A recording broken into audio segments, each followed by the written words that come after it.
بسم اللہ الرحمن الرحیم۔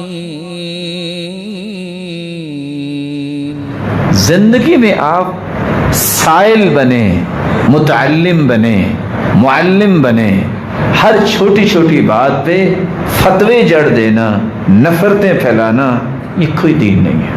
پھر مجھے اگر علم نہیں ہے کہ یہ بات صحیح ہے کہ نہیں صحیح، تو میں اگر پوچھ لوں گا اپنے کسی بھائی سے تو اس میں میری کیا حد تک ہو جائے گی؟ یعنی ایک بات دو چار لفظ مجھ سے پڑھنے والے شاگرد نے ایسی بات کہہ دی جو مجھے اجنبی سی لگی ہے، اور مسئلہ کیا ہے، مجھے اجنبی کیوں لگی؟ کیونکہ مجھے علم نہیں ہے، اور میں صرف یہ سوچ کے اپنے شاگرد کی جو ہے وہ کلاس لے لوں کہ تم نے کیا کیا دیا ہے۔ اس نے کسی اور استاد سے بھی تو پڑھا ہے نا، سارا علم مجھ سے تو نہیں پڑھا، اور جو میں نے پڑھا دیا ہے تو میں نے سارا علم ہی پڑھا دیا ہے۔ وہ مجھ سے قابل ہو سکتا ہے، مجھ سے ماہر ہو سکتا ہے، اس کا جو ہے وہ زیادہ مطالعہ ہو سکتا ہے، اگر اس کے پاس حدیث ہے، اس کے پاس دلیل ہے، تو مجھے تو خوش ہونا چاہیے۔ الحمدللہ، اللہ تیرا شکر ہے تو نے مجھے شاگرد ایسا دیا جس نے میری بھی اصلاح کر دی۔ لیکن یہ رویہ دنیا میں ختم ہو گیا ہے۔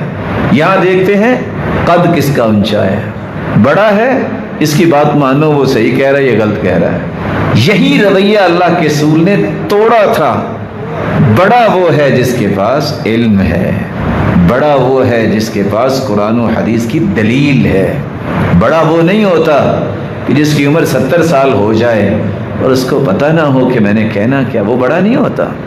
معاشرے کے اندر جس دن یہ بات سامنے آ جائے اس دن ہی معاشرہ بلند شروع ہو جائے گا۔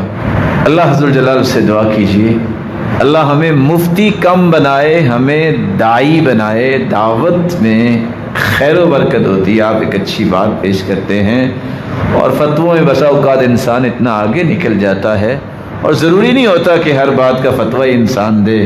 امام مالک کہا کرتے تھے جو ہر چیز میں فتویٰ دیتا ہے اس کے مجنون ہونے کی یہ بھی دلیل ہے ایک۔ بسا اوقات نہیں پتہ ہوتا، وہاں کہہ دے کہ میرے علم میں نہیں، اچھا میں پوچھوں گا۔